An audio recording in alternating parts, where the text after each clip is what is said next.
Welcome to the ADCLOD podcast series with social impact leaders, an initiative by the Ashank Desai Center for Leadership and Organizational Development at IIM Ahmedabad, where we document and celebrate the leadership journeys of India's homegrown social entrepreneurs and institution builders. In today's episode, we speak with Dr. Urvashi Sahni, founder and president of Study Hall Education Foundation, based in Lucknow. For 4 decades, Dr. Sahni has worked on a question that goes beyond enrollment and literacy, which is, can education transform the conditions of a girl's life, her sense of self, her capacity to resist, her right to choose her own future? Founded in 1986, CHEF is not simply a school network, it is a laboratory for critical feminist pedagogy, a philosophy that Dr. Sahni developed to help girls from marginalized communities in Uttar Pradesh to understand the patriarchal structures that shape their lives and find the agency to resist them. At its heart is Prerna Girls School, established in 2003 in Lucknow, which today serves over 1,000 girls from urban slums. Through its digital study hall, SHEF Chef has extended its pedagogical practices to over 100,000 teachers and students across Uttar Pradesh and Rajasthan. Across its schools, programs, and government partnerships, Chef's work has reached an estimated 5 million children. Dr. Sahni's own journey into the work is inseparable from its content. Married at 17, she found that even her own education, pursued later at the University of California, Berkeley, where she completed a PhD in education, had not given her the tools to resist the forces that constrained her. That personal reckoning became the foundation of her life's work. She founded Suraksha, a women's rights organization, in 1983 before establishing CHEF in 1986. She has since founded Didis, a social enterprise for sustainable livelihood employing Prerna graduates and their mothers, and is a catalyst of 2030, a global network of social entrepreneurs. In 2011, Dr. Sahni was awarded the Ashoka Fellowship. In 2017, she was named Social Entrepreneur of the Year India by the Schwab Jubilant Bhartiya Foundation and named the BBC 100 list. In 2024, she was selected as an Advanced Leadership Initiative Fellow at Harvard University. She's a non-resident fellow at the Center for Universal Education at the Brookings Institution. And her 2017 book, Reaching for the Sky, Empowering Girls Through Education, was published by Brookings Institution Press. We are very delighted to have you, Dr. Urvashi, with us today. It's a pleasure to be able to speak to you. Thank you very much, Neharika. Thank you for having me on this podcast, and thank you for all your very kind words. In fact, you had me blushing there. But thanks very much. Now it's my, when people give you all these kind words, then you have to live up to them. So thank you very much for that. Well, it's quite amazing the kind of work that you have been able to accomplish. So we very much look forward to learning and hearing from you. So today, Dr. Sahni, let's start with you telling us what CHEF looks like today, the schools, the communities it serves, its teacher training program, and the reach of the digital hall across Uttar Pradesh and Rajasthan. Wonderful. Absolutely. So Study Hall Education Foundation, first of all, let me start with what its vision is. Its vision is to educate everyone, children, adults, men, women, anybody, for gender justice, for gender equality, for social justice, for personal flourishing, and for active democratic citizenship. And how do we do that? We do it through schools that we run ourselves. So there's Study Hall, and there's a Study Hall 2, which is a little baby right now. And there's a Study Hall franchise, which is also a little baby right now. And you already spoke of our outreach, so I won't enumerate each one. But together, all these three, we have close to 3,000 children there. I see. We also have a school in the village. All of our schools are pre-K to class 12, and that's called Vidyasthali, and it serves children from 110 villages around there. We have a school for girls from very, very poor communities, and there are 1,200 girls there. And there's also a boys' school, very small, about 200, and by design we've kept that 200. Apart from these schools, we found that there are many children who can't come to schools, Prerna or any other, not even to the government schools. Right. And they again, some of them are racked because there are sex workers' children, there are many children like that. And so we set up community based learning centers for them. Where literally it's run by the community, the teacher is from the community, and it's for the community. I see. And those have been very successful. We have about 100 of those. And there are many more waiting to be opened and wanting to be opened, really. And then we have roughly 4,000 children. Wow. And then we also have a college, which is again not very old, and we have about 350 children, and they come from 30 villages there. I see. Apart from that, we have founded a critical feminist pedagogy in Prerna. And that curriculum we have taken across 1,000 schools, 740 of them in UP, all the KGBVs in all 77 districts, and 200 in Rajasthan. And we are hoping to scale that further. We have also developed a critical feminist pedagogy curriculum for boys, and we are still piloting that. Our own program, we have just had a third party evaluation and strong great results. But we've taken that to 43 schools, middle schools. And now we're taking it to 100 schools and high schools. More emboldened to see how does that work, right? Because I really believe you have to do both. We are also now we're training teachers in 100 boys' schools to run the program there, because we really believe that our work is incomplete unless you work with boys too. Yes. Apart from that, we also have digital study. And digital study hall, the goal is to take all the best practices from our schools. We have very resource schools, the teachers are highly trained, they're very creative. And we video their lessons, and the goal is to share them wherever. So we have a DSH online channel, which is the YouTube channel. And our lessons are free of cost. They're online all the way from kindergarten up to class 8. Following the UP board curriculum, though you can use these concepts are the same, whether it's UP board or CBSE. We also have 800 or 900 of those videos on the Diksha channel, which is the national teacher platform. So they're really going all over the country and beyond. That is the sum total of our work. And of course, we engage in advocacy very, very aggressively almost, and very, very enthusiastically to advocate for gender equality. We advocate against domestic violence, against child marriage. Those are for gender justice, wherever. We run a very large India's Daughters campaign, which is digital and it is in person, where all our students, teachers, community members, they march in their communities against child. They get the community to sign pledges. They have plays and they argue back with parents when some of them resist and say, "Nahi, 17 saal is all right." And so that is the way, in a very brief manner, this is the sum total and the expanse of our. Well, that's a lot of work that you have been doing. So my question is, how many people work in Chef? And I'm sure there are multiple aspects that you're working on. So how many teachers? How many? So what's the size of your organization that you right now Size running? of our organization is upwards of 450. Now, we have Okay. several interns as well. And this includes teachers, this includes field workers, this includes all our volunteers working in the Gyan Setu. The Gyan Setu is the one where the community-based learning centers. So we have upwards of 450 people working. That's our team. That's your team.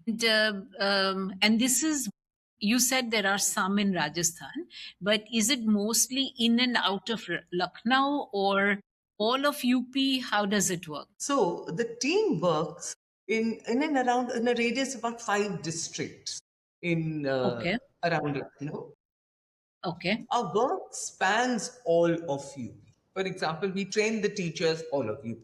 Rajasthan, we did that work a few years ago, and I served on the Chief Minister's Advisory Committee. And there we trained the master trainers in collaboration with UNICEF. So it spanned all 200 KGBs. After that, they are I see. carrying on the work, but we are not active. So KGB is what's the full form of The KGB? Kasturba Gandhi Balika Vidyalayas, these are residential schools. Started off as middle Okay, schools, class 6, 7, 8, and now through the advocacy of many of us, it is now up to class 12. And they are about I over see. 4,000 schools all over India in the most educationally backward blocks. And the whole thinking behind that was, and rightfully I might say, when girls hit puberty is when they are most vulnerable to child marriage, to drop Yes. out, to being pulled out. And so let's get them, especially in the very backward blocks, send them to a residential school. There are about 100 per KGB. And make sure they finish class 8 at least. And then we Hmm. advocated, a lot of us, saying that, hey, but your work is half done. Because Correct. what's the point? Then in class 8, they take them and they marry them off. So we need to go all the way up to class 12. And that is very recent. That happened in Jharkhand a while ago, in some states. But now it's happened in UP as well and many other states. Okay. And when were KGBs set up? I am not sure. But somewhere I No problem. think, yeah, I'm not sure when they were set up. So I And don't this want is to just very hazard a guess. no problem. And these are very similar to Navodaya Vidyalayas. No, no, no, no, no. Very different, very different. Navodaya Vidyalayas take the creme de la creme of the poor people. Correct. Hmm. They have to, I think Yes. they're cut off with 90% and above. And they Hmm. are from class 6 onwards, all the way till 12. And the goal is to really brush them up and give them all the opportunities possible. Whereas in KGB, over there, need is the criteria. And actually, their goal is to get girls from the poorest families and the most Okay. disadvantaged families and the ones most Okay. at risk, and to take them there and do their best with them. I see. I see. Okay. Very nice. And you have been working with those schools in their critical. 2011. Yeah. Okay. Very nice. Very, very nice. Also, very curiously, a simple question. Why did you name the organization Study Hall Education Foundation? What's I Study know. Hall? Seems like the hospital. So let me tell you, it was founded in 1986. We are 40 years old today. And I started it in my own garage. At the time thinking it was a preschool because you don't start. You start with like few children, 6 children. And there was a school in Delhi actually. It's called The Study. I really liked that name. It just was so elegant and small and short and sweet. Of course, Correct. you can't lift the whole name, right? And then there was Tara Hall. There was another person who was working with me, and she went to Tara Hall. And so we thought of Hall sounded good. And so Study Correct. Hall. And then when we, made it a foundation as it grew, it seemed logical to call it Study Hall Education Foundation. And now we have an acronym, and it's SHEF. So it's Chef. SHEF, SHEF. Study Hall Education Foundation is a mouthful. And so SHEF is Yeah. an No, but easier. it's unusual, so you never forget it. Was there in your work that you have been doing for 40 years, you said you started with 6 girls. I'm sure you have followed or had many interesting incidents with some of the girls that you have been working with. Are there one or two stories or one or two incidents that have really stayed with you because they were great transformation stories that you witnessed and and fill us with optimism? Absolutely, absolutely. But first, I just a minor correction. I did start with 6 girls, started with 6 boys and girls. Okay. Six Study boys hall in. is a co-ed school, and all our schools, they're not all girls' schools. Prerna, that is all girls, every school is co-ed, right? Our focus is on girls' empowerment, but now thinking also boys' empowerment, though in a unique way, which I can talk about later. In terms of stories of the girls, oh, there are many, many, many. But let me tell you this one particular one. That's how critical feminist pedagogy was born, really. That I was working with about, say, let's say 10 girls, and they were in class 10 at the time in Prerna. And I was trying to help them actually build a self. And so we used collages. I told them to make a collage, telling them, okay, what is it you fear most? Think about it. And let's make you build a collage on your life and what is it you fear. They did. they did. And then we talked about it. We danced. We did some role plays, but mostly we talked a lot about it. And each person described there. Of course, we cried a lot and we talked a lot. I also shared mine. And then we came out, all right, what do we do to circum? How do you get over the fear? Then what would the future look like if you weren't afraid of all this? And then they built these great collages of them flying and soaring and becoming pilots and computer professionals, etc. So this was the long project, about 7 or 8 years, and 7 or 8 months, sorry, not years. And at the end of it, I remember I said, so, then how do you feel? And so one of them said this, and has stayed with me. She said that, God, can I say it in Hindi? And I can translate if you like, but I can say it. Yes, She said, please. and to translate it, I translated it that now I feel that I have a self. And earlier it was just lived. And I was so overjoyed, I can't tell you that was the goal. As they were physically putting those pictures together, they were really actually constructing a self. And that was the Yeah. point. You know how women, and especially women, and also many subordinate people, and I can speak for myself, as I grew up a girl, very, very patriarchal, that actually taught to be very self-effacing. And any kind of effort to assert yourself is considered Right. selfish, arrogant, and, it's not really allowed. There's no space for that. There's no space. There are certain rules. You follow those rules. You're supposed to be the kind of girl that you're supposed to be. Don't talk too much, don't argue, definitely. And most importantly, do not question. That's the place to build a self for anything, right? And there's this whole ache, but you don't build a self. And so when the girls told me what they were afraid of most, they were afraid of their families. They were afraid of being raped, of course. They were afraid of all the constraints and the limits and what the future would look like, or being married. They were very afraid of all of that. I could resonate with many of those. And I think that's what struck me, and that's really where I came up with the idea of the critical feminist pedagogy. That when we get together and tell our stories in a safe environment, and we listen to each other very respectfully, and you have a space that is safe, which you can trust, where you can actually talk about your lives. Listen to other people as they talk about their lives, your fears, your anxieties, the deepest parts of yourself. That's when the self really emerges, right? And that's how you build a self. And look, that's what this child said. And I just looked at her, I said, yeah, you're right. And that's where actually the critical feminist pedagogy was born, out of that project. And I'll tell you what I don't know if you know about Paulo Freire, but he was a great educator, philosopher, Brazilian, and a Yes. revolutionary also. And so he came up with this critical pedagogy. So this Say is it again. in these 8 months, and with that project, that the critical feminist pedagogy was born, which we are now scaling to all these schools. And the whole theoretical background, or the genesis of it, it comes actually from Paulo Freire, the critical part of it, the critical pedagogy, though he was no feminist. Yes. He spoke Yes. about men, and adult men mostly. And his theory was that you must first name your world in order to transform it. And you must look at the circumstances, especially the Sure. past structures within which your life is situated, and how they affect it. That's where the critical pedagogy came. And then I added the feminist layer and said, no, women and girls must look at it with a critical lens, so that they learn to recognize themselves as equal persons, that they have a right to equality, and they have the right to autonomy, and they deserve respect. And I think that was the process of it. And then we built it into a whole, we structured it into a curriculum, and then we scaled that curriculum, and then realized you need to do the same with boys, though with a slightly different focus. And that's how the boys' curriculum was born. Very interesting. Also, you have so the Prerna Girls School, right? Right. From what I understand, it's at a fees of 10 rupees per month, and with 30 girls in the school is how you start. Yes. And so, how many girls now come to the school? Now there are 1,200 girls, and the fees is not 10 rupees Well, anymore. It's more than that. It's an average of 200 to 300. 30% do rupees. not pay.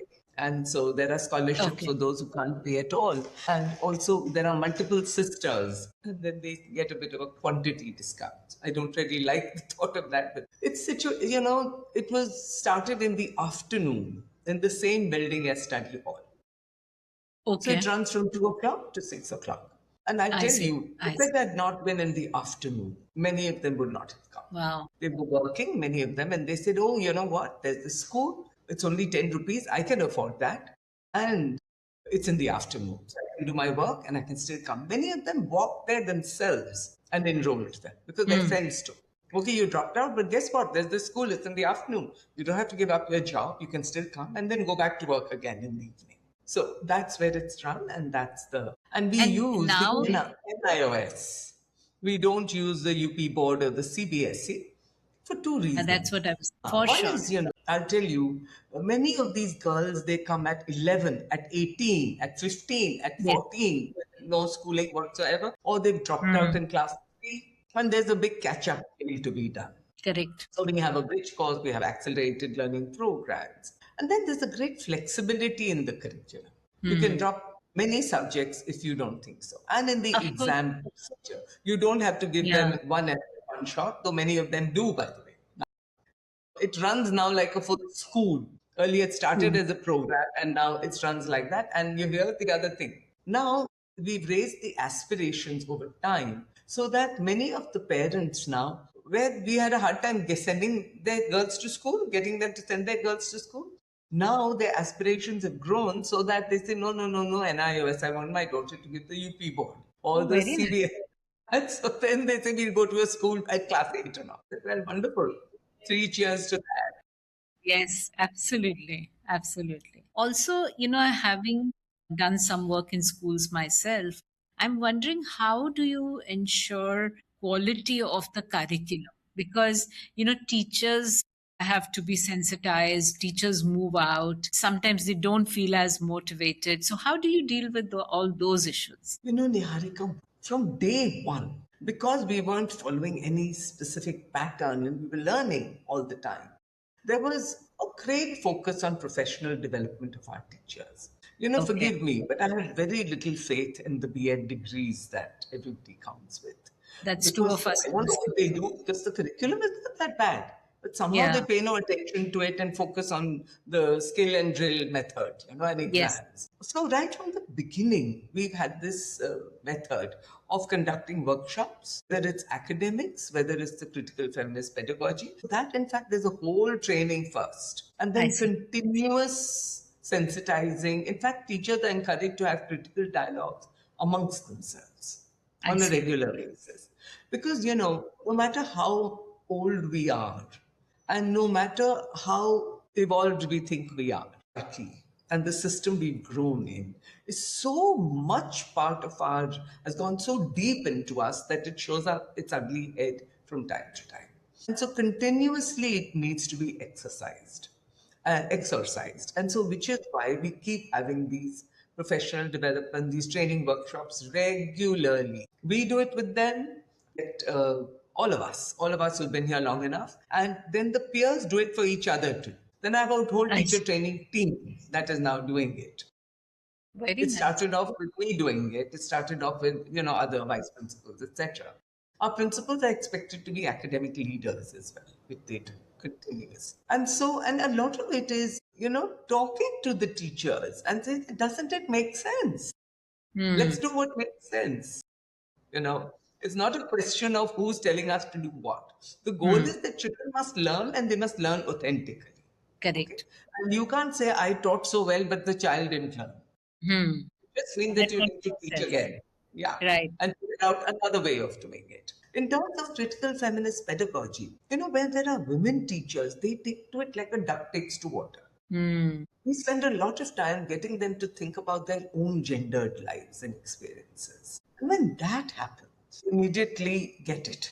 And they said, yeah, yeah, yeah. Things must change at least with my students, they should change. And the other thing that I point out, especially to the teachers, is that when some of them say, hey, this is not our job, this is parents' job. Why are we doing this? Then I tell them, I said, you all went to good schools, I went to a good school, and probably we all have good academic records. But listen, they taught us a lot of academic skills. But what they didn't teach us was that we are equal people deserving autonomy and respect. Hmm. Okay. So just a focus on academics is not going to change the life outcomes of your students. And isn't that what you want?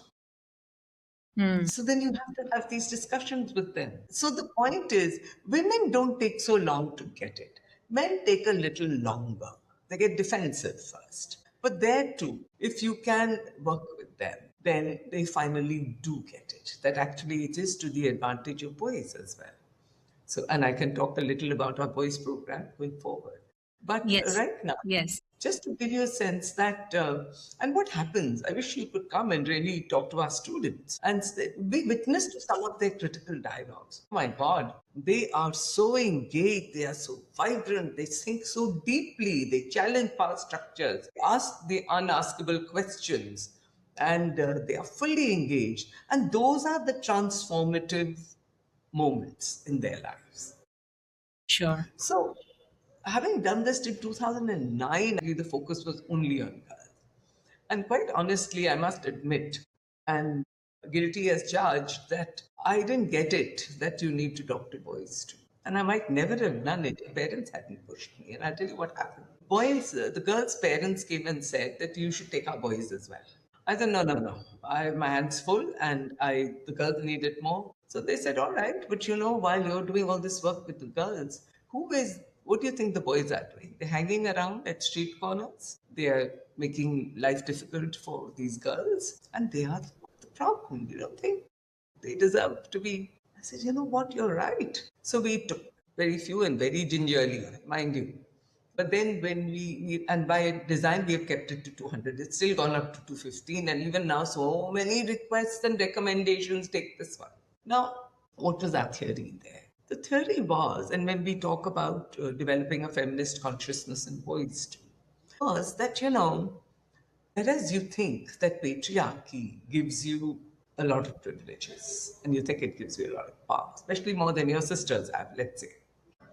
Actually, do you really see how cruel it is to your sisters, your mothers, your girlfriends, everyone that you love, right? And guess what? It's not doing you any favors. Why are you burdened with the providing for your family? Why are you alone burdened? Shouldn't your wife be doing it? Why shouldn't your sister be sharing the care of your elderly parents? Why are you responsible for getting all this dowry together? Why should there be a dowry first of all? And look who's suffering. Of course, she's the one who gets burnt and tortured and killed, but you're the one who goes through all the stress. You and your father to raise that dowry. You're not allowed to cry. You're looked at as weak. If you want to pick up your child and be a nurturing dad, people think you're a sissy. So look at the damage it's doing you too. So let's work at this together. So the goal there is one, of course, to build a sense of empathy for girls and their lives and how limited they are. And that's how cruel they are. And then also to build a different sense of masculinity, that it doesn't have to be this domineering, violent, power seeking Yeah. kind of masculinity. That it can be a caring, sharing, nurturing, caregiving kind of masculinity, which is also a good way of thinking of being a man. Sure. That you're not less of a man when you're like that. In fact, you're Sure. more of a man, right? That is the goal. And so the critical dialogues there are centered around that. Of course, initially boys get very defensive. That is the trick. You cannot give boys the message that we're doing all this only so girls' lives can get better. That you're a villain, you're Absolutely. making girls' lives difficult, and now when we fix you, then girls' lives will get better. You can't do that. The message to give is your lives are very important to us. We would like you Absolutely. to thrive, flourish, and be every kind of person that you can be. Right? Correct. And guess what? When you do that, it's good for you, so much less burden, and it's good for all the women in your life too. So it's a win-win, right? So Sure. that's the message we give with them. And really, our recent just had a third-party evaluation, and the results are stunning. I'm not surprised actually. We did a control study. We also studied boys from another school of a Another similar school. social background, and we found that huge difference. If our boys were here, they were. Even parents, sisters, because we work with parents a lot too. So it does make a Hmm. difference. And really, I am advocating very strongly that we should have gender studies in all schools. These I kinds agree of with you. critical dialogues. I Look agree at with the you. kind of violence against women and just gender-based violence and sex-based violence in our country.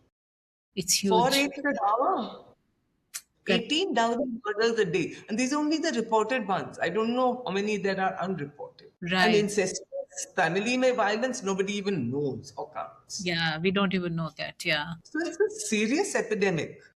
It Yes. needs to be looked at very seriously. Yes. And Yes. so we need to do this in schools, and they're the best places to do it. You're building Absolutely. equal habits of the mind. Correct. Correct. Yeah, you're very right. And I think that's something that would be good both for the men and the women. It's not just for the women. It just makes a better society for all of us to work. Well, I'm not surprised. I came to it very late too. But even Mhm. now, it's a very early stage globally. Yes. I'm part of the Kidna Scholars Program, and these are women who are working on gender and on girls' education all over the world. I'm the only lone voice talking about boys. I went to this girls' education conference in Mauritius. It's led by Obama Foundation. And there were again women and men from all over the place. Again, only lone voice. And many of them interested and saying, but as though, oh yeah, first time realization. Which is why it's very important that this word goes out because it's a losing battle, mind you. You don't pay Absolutely. attention there, our goal is never going to be achieved. Absolutely. So, And that is, yeah, yeah. yeah, So misogyny is not just, it's not just about men not liking women, it's women not liking women either. And the fact that when there is a woman who stands up for herself, there is a threat that she poses, or there's a perceived threat that gets posed. And correct. a lot of systems can then converge to make sure that she doesn't rise above whatever. So we need equal minds. I think that whole idea of having an equal mindset is a very important idea. Thank you And for we need it in higher education too. absolutely. I give Absolutely. talks. I've given several talks in colleges and universities, and I'm telling you, all of them suddenly they sit up. And so many of them have come and said, "We need more of this. We need." I said, "Exactly. You should start it in your college then. Just start a Correct. student room. Don't wait for the professors to do it. You start it." So I'm highly advocating that too, Neharika. Let me take this Wonderful. opportunity to do that. Yes, yes, absolutely. Urvashi, one last question on the organization itself. So, how are you financially supporting yourself, like, and the whole work that you do? Correct, correct, correct. Because with a very So little fees, how do you make it happen? how to manage. Okay, see, Prerna is one of our units, right? We have study hall, which was the first one. Study hall is a fee-paying school for middle-class children. And how Okay, everything else came up was now the building that study hall is built on is sustained, supported by the fees that the parents pay. And we have built it bit by bit as the money came in, we have built it. sure. Now, in the afternoon, it lies vacant, and real estate is the biggest cost in education. Yes. So we started it right there. They use the same classes, computer lab, science lab, swimming pool, everything. So just imagine how much cheaper that's where. And how did we pay the teachers? We took the profit from this school and we plowed it into this. We even did that in Vidyasthali. We set up a very small unit first and then it grew. Again, with our own money, with whatever we earned from there. And now, with that, we've done with all our work. We have always proven concept with our own funds. And sometimes friendly donors, family and friends, nobody else. Sure. And then we Sure. have found many people who have been interested in our work and willing to support us. Vidyasthali, Hmm. I have a donor who's a partner. And for the last 10 or 12 years, we charge a small fee of 500 or 600 rupees average throughout. But not enough. It doesn't even cover 40% of our cost. So what I about the understand. rest? If you're growing it, then we could afford to do more. He said, okay, Yeah. I will give you the rest of it. For Okay. Prerna, we have donors. This time, two of them are bailed, so we are left with a deficit. But we are using study hall money to fill that up. Then for Gyan Setu, we have a funder. Ekitna Giving is giving up for our training programs. They've always been funded because those are too expensive. We cannot do it. First, UNICEF funded us for the first 9 districts. Then I see. Echidna Giving has been giving us. Mona Foundation. All our funders have been with us for years and years and years. And what Okay. is the good news, Neharika, is that if anyone ever comes to visit us and goes and sees us, no one has gone back without donating. Hmm. They all feel, no, this is good work, we want to support it. Well, So that's how well, there are high net worth individuals. IIM Lucknow Alumni Association of a certain year.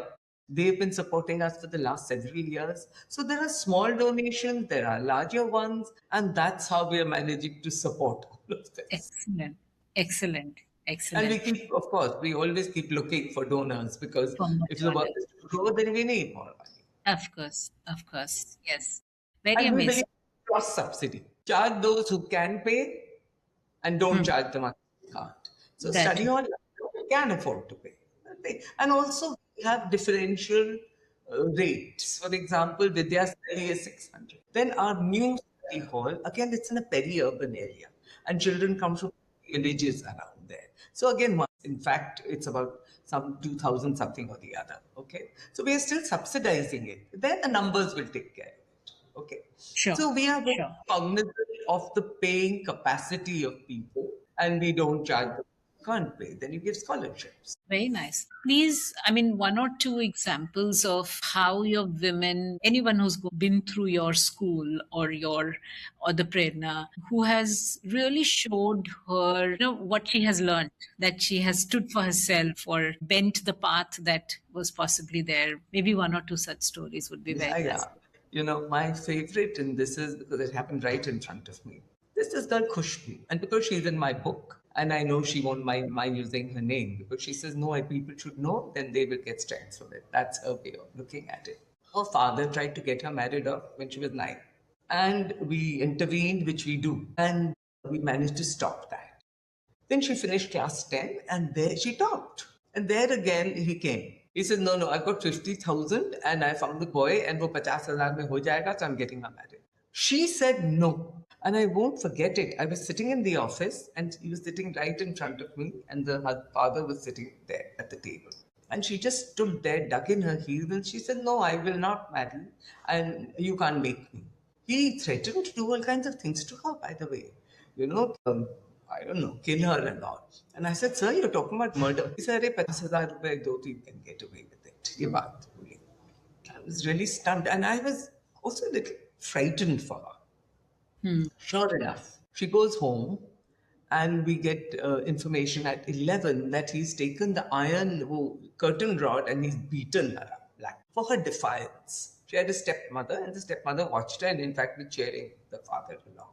But the grandmother, Neharika, you there? Huh?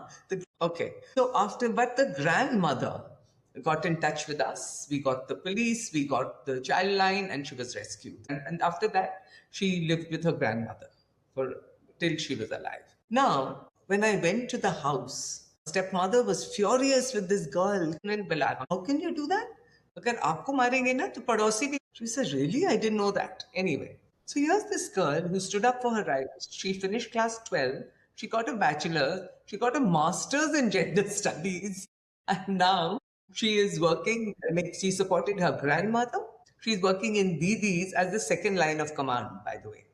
And she's married out of choice and she has a little baby boy and she's perfectly happy.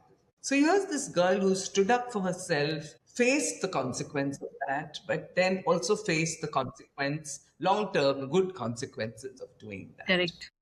Right? So there's this other girl, Neetu. We could not say at class 9, she did get married because she insisted and she was over. She was not very young at the time. So, but guess what? 2 years later, actually 5 years later, not a happy marriage at all. And she was sitting there, she had this 2-year-old baby. And she says she was washing clothes when she suddenly said that, hey, is this what I'm going to do for the rest of my life? And then she remembered that we had spoken about how you could study at any age. So she dropped it, and with the soap sud still in her hand, she went running to the principal's house. We lived close by. And she's, auntie, I want to come back to school. And now she has a master's. She's working with us. Her daughter is thriving, and she divorced her husband, who was literally an alcoholic, beating her up regularly, and she's all good.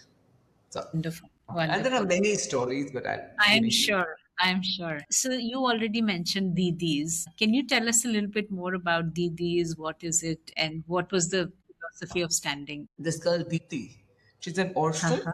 If I showed you a picture of her home dwelling, you'll be stunned. I was shocked. And brother takes care, reluctantly takes care of her. So we applied, and she did all the interviews herself. She had to give a test, and guess where she's won a scholarship to? United World College, Singapore. I know. She's going to go now in August. I can't tell you how delighted we are. And Yes, see, of course. Of course. Yes. it's too good to be true. That's too One good. of our girls is applying for, I mean, she sat for the NEET that this scam happened. She's going to sit again. And it hasn't Okay. deterred her. She's I'm determined to be a doctor and a cardiologist. She wants to be. Wonderful. Okay. We have lawyers. So girls have flourished. Lovely. So Lovely. Yeah. about DDs, you were asking. Yeah. Again, it came out of prerna. That I Okay. saw that poverty is so bad. It's a curse, and it is what leads to so many bad things. Hmm. And makes such dark lives for our girls. I said, and the mothers are helpless. And what empowerment if you have no financial control over your lives? So I said, okay. We had a canteen in school. There was a contractor who was running it. I asked one of my teachers, she was a class 2 teacher, Veena Anand. I said, Veena, will you take over the canteen? Just supervise it. She says, yeah. And what? I said, and two of the mothers of the Prernas will get employed and then they will run it, but you have to help them. She's all right. That has now grown to an organization that has 65 women, employs 65 women. The second line of management, Veena is still there, it's 23 years old. It's all Prerna run, all. Fully in Wow. control, accounts, customer facing, managing the kitchen, managing the store. I think Khushbu is also working there with very decent salaries. We have they have a national annual turnover of 3.5 crores, which was the one this year. Okay. With a profitability of about 9 or 10%. I think it's between that. And fully engaged in it. That was they now work, it's not just school canteen. Now they're running corporates and Reliance and Indus Towers and HDFC Bank, everything. So far and Wow. wide now, their work has spread. And it's an organization run by women, for the women, and of the women. And Hmm. it's a place where girls get to get part-time jobs also and are trained while they continue their education. Many have used that money to fund their own higher education. And we allow Ah, them part-time so that they can do this. So how amazing. it was born out of the school, but it's not a part of chef because our mandate does not allow us to cook and sell food. So it's a sister Sure. organization with its own Sure. board and everything. Yes. And I mentor it now. That's my only Wonderful. legal relationship to it. Wonderful. Veena Wonderful. and the girls, they absolutely run it. They manage it. They manage it. Enjoying it every day. Yeah. And what with the new dark kitchens coming in and all of this quick delivery of food and all that, has that impacted your work? Didi's Beg work? your, beg your pardon, I didn't get that. The dark kitchens and all the cloud kitchens that are happening. People are No, ordering not food. really. Not really. I'll tell you, food is it feels like home food. Right. And I think one of the great marketing, let's say, advantages they have is that literally it's an organization by women, for women, of women. And many to be part of that. They want to be part Yes. of that. Of course, as I Yes. told them, I said, listen, don't expect that to sell forever. You have to be a viable business, your quality has to be very good, and that's what will work. And so that is Correct. what they ran into trouble during COVID, almost shut down with a debt of I see. 65 lakhs value. And we have managed to get rid of all of that. And Very they nice. so my job is to keep oversight, to keep on motivating them and mentoring them. But they do all the Ah, legwork. And I must say, I'm ah. so proud of them. So proud of them. Wonderful. Wonderful. So, do you see any risk of scaling the pedagogy, the feminist pedagogy through government systems? Because sometimes, that can become more in letter rather than in spirit. Do you see that as a worry, or how do you safeguard against it? It is a worry. It is a worry. And which is why, I'll tell you why, what the problem is really. The problem is governance of government schools. So much to be desired. Heavy Of teacher course. shortages, teacher absenteeism, teachers involved in non-teaching duties. I mean, I could go on and on. Yes. Yeah. So that is a huge battle that we have to, that's a big hurdle. Hmm. Now, in terms of the quality, what we do is we support them through telemonitoring. We have almost like it's like a telemonitoring center. And where any I problem see. they have, we reach out to. They come out with their own personal problems also, and we keep on helping. We have Suraksha is partnering and helping with that. So, yes, of course, I worry about that. And I'm not being naive that 100% of what we give them will transfer to the students. Hmm. It doesn't. If it is even 60%, I'm happy, quite honestly, because I see all the various hurdles that they face, the teachers. So, which is why we started with KGBVs, because these are, one, they're centrally funded, and secondly, they're residential. So, there's more time to do all of that. Correct. And the whole teacher absenteeism doesn't apply there. They have to Yeah. be there. So, yes, I do worry about that. And that's one of the things now we're looking at technology, perhaps, which might help us. That is, in fact, one of our people here. My research assistant, actually, Samar Then, he developed a chatbot so I that see. any teacher can, on her phone, ask a question about Hmm. related to the curriculum, and the bot will help and apply. How do I do this? How do I have this Wow. dialogue? And it will deliver. So we are, no, we're not saying we're there yet. We are trying very hard and experimenting and looking for more technology partners who will help us. Want to scale the pedagogy also and scale it with quality in mind, which is why, Neharika, we have been very cautious about scaling. We Hmm. haven't Hmm. gone, from state to state to state and, all the millions under our belt. That Gender, is so complicated. It's so complicated. Education is so complex. as a Gender, subject, yeah. And it's taken centuries for right? this to build. You think it's going to go away right away? No. So we are No. patient, we are persistent, and we are cautious. Yeah. And of course, we are vigilant. We're vigilant to make sure that our quality is intact. Correct. Also, as an NGO, you have a distinct, flavor because you have a research dimension, which a lot of Indian NGOs don't have. And also you yourself have a PhD in extensively in critical pedagogy, feminist pedagogy, theatre and education, and so on and so forth. So, how do you see that, really building into your work and the organization? So is there something that we can all learn from the way you've managed your, the work has kind of been informed by the research that you do? See, here's my view of research is this, and of theory actually. I love theory. I think good theory must emerge from good practice, and then it must inform good practice, right?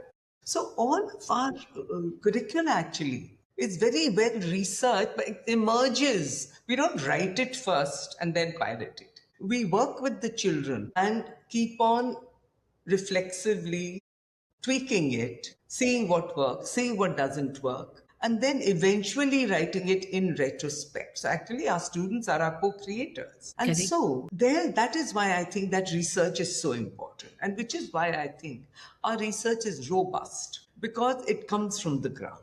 It is informed by theory, but literally we build theoretical perspectives because of what we find. For example, the critical feminist pedagogy. The critical pedagogy came from Freire. But nobody has Correct. come with we have built the critical feminist pedagogy because we worked with the girls, we saw how it works, and we've gone on. For a long time in girls' education, the whole theory was get girls in school. It was more in my sense of gender parity. And that if you get girls in school, if you get them to stay, you get them to finish, then suddenly their lives will change. Not really happening. So It's it not now happening. people are No. talking about gender transformative education and empowering girls, etc. And what do you mean by empowering girls? It means getting them to talk about power structures, understanding how their life is being impacted in them and how it needs to, and helping them build a systemic lens. Very simply, that whatever the discrimination I'm facing, it's wrong, first of all. Two, the system that you see, the discriminatory system, patriarchy, if you will, it is not God made, it is not natural. It is human made historically, and it can be unmade. Yeah. right? And you have Yeah. the legitimate right to protest. These are the Right. things, that's why looking at it systemically. That's not your father or your brother. And that's one of the learnings that I got. I said, you know what? For a long time, I was also angry with my father for one not educating me. I got all my education after I got married, for getting Yes. me married so early. And just a quick correction, I was engaged at 17 and ready to be married when my father-in-law died. So then we had to wait for a while. So just about made it to 18. But there's so many opportunities from me, but I continued my studies and I'm the only PhD in the family, if you will. And then, one day it struck me. I said, poor thing, he was also doing what he was socialized to do.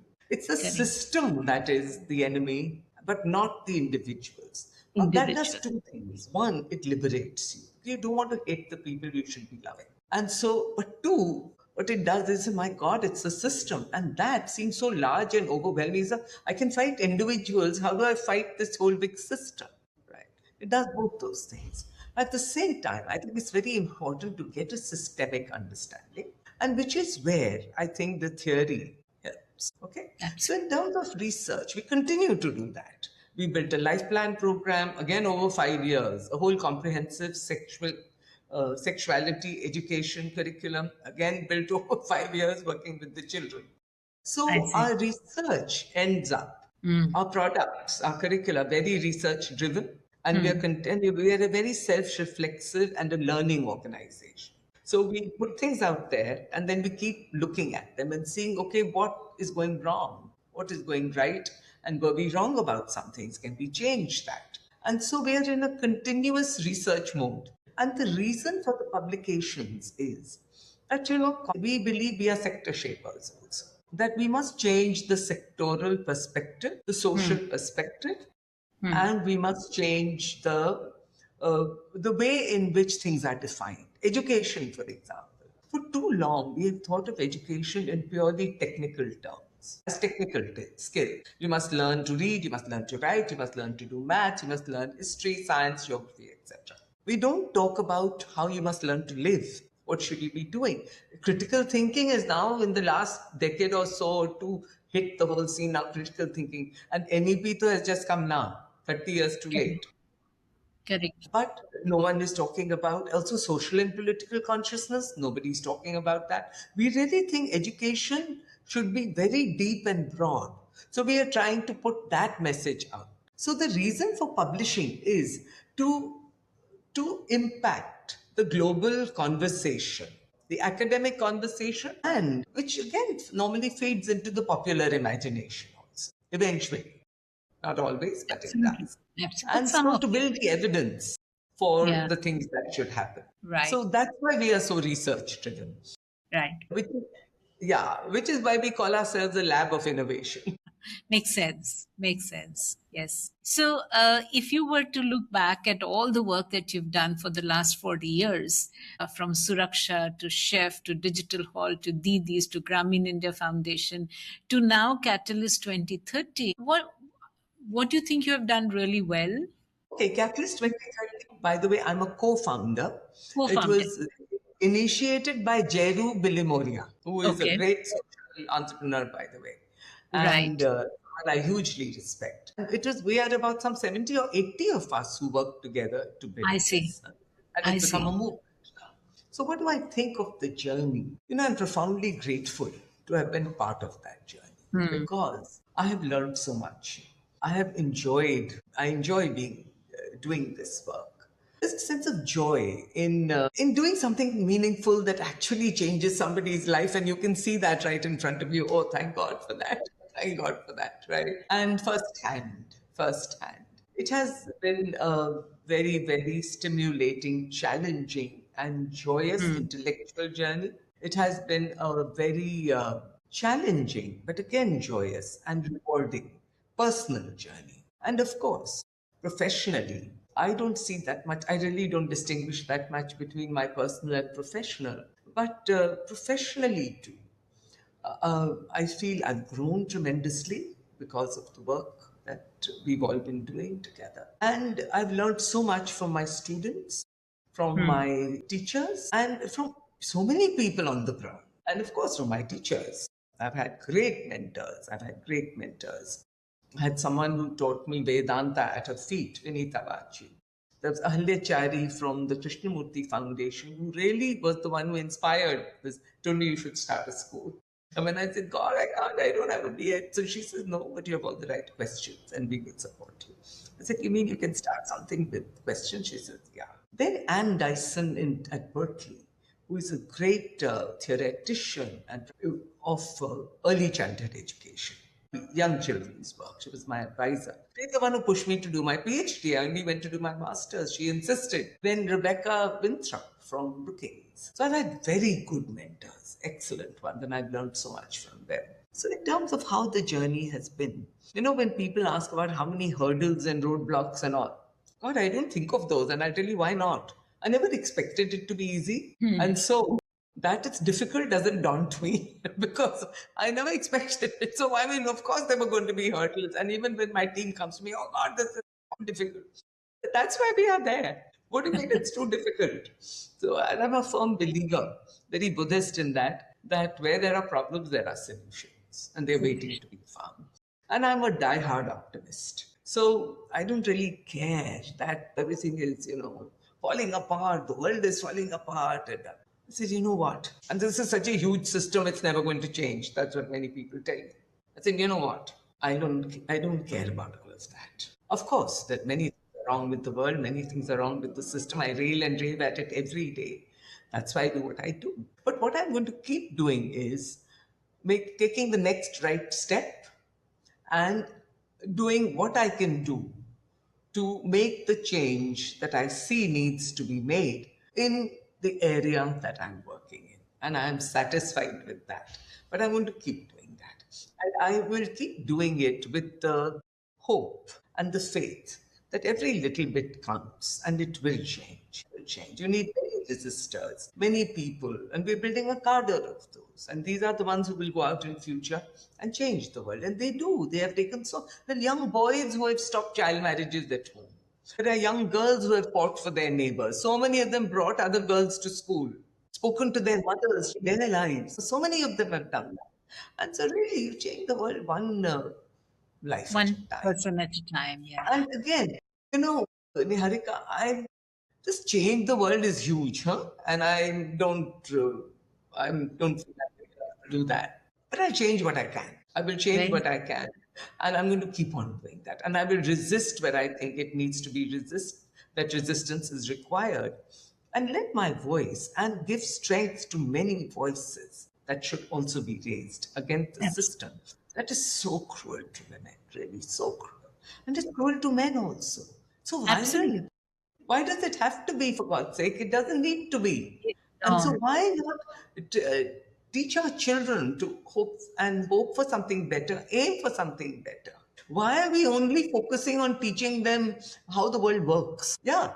How about we build in them some sense of how the world can change, what it should look like, and how your life Wonderful. can be better. And your life will be better if the world is better. So move Absolutely. away from a very individualistic idea of education. That how can I Wonderful. work at getting myself a better job and more crores and then going off to America or somewhere. Never mind, I can't do anything about the world. No. You can do a lot about the world. And you can find a career which can pay you, which will also be meaningful and joyous. And guess what? It will contribute, in this case, to nation building, and that means world building. So Correct. you can, yeah. So the journey it has been a joy. It's flown, I don't know how all this happened, quite honestly, and that's a good thing. I never started with a blueprint of anything. Right. And Right. I never really expected for so much to have happened. Never Right. expected it. Didn't plan on it. Kept following the need of the universe. That, okay, now this needs to be done. So let's do it. Now this is a problem. Let's look for a solution. People accuse me saying you're doing too many things. I say, what do I do? There are many things that need to be done. I wish there's a lot to still do. I'm follow it. But then there needs Right. to be that is ready and can do much more. And you should see my team. I'm telling you, they are absolutely wonderful. And once again, Niharika, nobody does this alone. Nobody does this. So when the journey, it has been to literally more and more people joining, and everyone Of here course. works with such a sense of ownership, such a sense of Wonderful. mission and joy. Without that, you can't do Mm, this. And that's how mm, everything is. mm. So it unfolded. The journey is not something that I constructed, it unfolded. It just kept Unfolded. Very nice. happening. Very Yeah. nice. Yeah. You grew up, you were married at 18, you came back, you came into a new home, and I'm sure that family had its own patriarchal norms, but you have done a lot beyond whatever a lot of women can do. So how has that family supported you? So, first of all, let me talk a little about my own natal family. Right. So, my father came from Pakistan, both my parents, from Rawalpindi. And they were children of the partition. They were refugees. Yes. They came here. My father was an orphan. He came with his two younger brothers and two sisters. And they got married on the day that Mahatma Gandhi was shot dead, that very day, January 30th, 1948, in Delhi, and then moved to Pune. I was born in a very small two-room house, and along with my brothers and sisters, with five of us. And then my father started this Wakefield company, which is now grown very big. And, he was a great entrepreneur and quite a wonderful man, really. Very independent thinking, too. At the same time, I think now I can understand it as I look back. I think of where he came from and think of how he was Mm. in this alien Maharashtra. He couldn't speak the language. He didn't like the food. It was so different from where he came. The only thing he had to hold on to was his culture. And sadly, unfortunately for me, the one he held on to very hard was the gendered part of that culture. He is very clear on male roles and female roles, what girls should do, what they should not do, that they can go out very much, and study is not so important for girls. That made me very, very angry. So I was married into a family also very patriarchal, also came from Pakistan, from Peshawar, really, and also business. And business families tend to be more conservative. My father couldn't finish his class 10, though he was a brilliant man. My mother also was educated only up to class 8. So I was literally, all my siblings and I were the first generation high school graduates. And then I am in, I think, all the generations of my family, which is very, very ironic. The only PhD and I'm a woman, okay, even though it's such a strong family. Anyway, in terms of my marital family, see, initially I was very clear that my very existence depended on pleasing my mother-in-law. Told you my father-in-law had died. She was very depressed and was much older than me, 7 years older, and didn't really believe in education that much. And I wanted to study, so I would do my bachelor's alone. I would get the books. I went to the registrar in Pune and told him that I'm getting married, but I really want to study, so please waive my attendance. But I'm a good student. I will give my exams and I'll do well. There was no such thing as private at the time. And good man, he said, yes. He must have been charmed by the earnestness of this little kid. And so I would get up at 6 in the morning and read and study till 9 and then come to Pune and give my exam. I got a first division and I did it at political science honors, sociology and economics. Nobody, the family had nothing to say. And then I would be the good bahu and, try to be the good wife, etc. I was so cowed down at the time that even, the kind of some dominance and domineering behavior of my husband, who is now ex, by the way, I would just take it because I thought that's the way I was raised to take it. Never defy the man, never say no. I would argue, and my mother in law told me once that that's not the way you deal with men. You should not argue. You should say yes and then do what you want. I said, wow, you're teaching me to manipulate your son. She said, no, you don't know how to deal with men. I said, yeah, I don't. Anyway, when I wanted to do my master's, and that I was inspired by Vinita Vachu, I was studying philosophy. I wanted to study the purpose of life and all. And so she was teaching me Indian philosophy. Then she said, beta, tu MA kar. In my family, no woman had ever done an MA, for God's sake. I said, huh, why? But you're teaching me. I was so thrilled just to have a bachelor's degree. So she said, no, you learn more. So just because she told me, I joined the again, I couldn't go because my mother-in-law get very annoyed at the time and she said, कि अगर तुमको पढ़ना ही था फिर तुमने शादी की. And my husband at the time, he actually complained to my parents saying that, please tell her not to. Because he only had a bachelor's degree, no? I didn't realize it then. But I went ahead. First year I didn't attend, second year I attended, and I learned so much. And then why did I go abroad? There again, I must say that my husband at the time did support me. Ahalya Chari said, go abroad. I said, how? So she said, no, yahan pe nahi hai. I applied to Harvard, Berkeley, University of Chicago, Havana, Champaign, and two others. And I got into all. I don't know how. Ignorance is bliss. If I'd known, there was a day I would not have applied. And then I chose Berkeley over Harvard because it was more radical, I had heard. And I felt it was more welcoming. That time, my children were 9 and 11, no, 11 and 13. And I was really worried about leaving them. But that's when my husband said, that doesn't matter, you go. It was only for 1 year, the master's. And I will, my mother-in-law. We used to stay together, my mother-in-law. My mother-in-law was not happy about it. My father was not happy about it, but I went. When I went for my PhD, nobody was happy about it. She made me apply. I got a full scholarship and I went. So, and then things began to, we were always not very compatible. He supported, let me start the school at home. Yeah. And even helped to, when we weren't getting a loan for the building, he fronted the loan. It was a loan which we paid back. But so he did support me in that, and I'm very grateful for that. But eventually the marriage didn't survive. And that's because I think he's a good man. We're just very incompatible. And so that didn't work. But in terms of support, I think I got more support here than I did in my parental home. But again, support is conditional always. Conditional on, well, then toe the line and something else if you're going to do that. Correct. I suppose it's a trade-off. I don't know. But I can't afford to complain too much here. In terms of my father, though, he became my biggest supporter and donor. What do you know? Because he changed, I think, because I changed. And so he, in the end, told me that you've done everything that I ever could have, and I'm so proud of you. My God, it was a revelation, and I really hold that very dear to me. He donated when I was running out of money for Prerna. He sent me money. So I used to joke with him. I said, "You're paying for your sins. You didn't educate me, so now you're trying to do this for my students." I was very grateful. So now they passed away. But my mother was always my supporter, always. And in whatever capacity she could, she was also very cowed down by my father.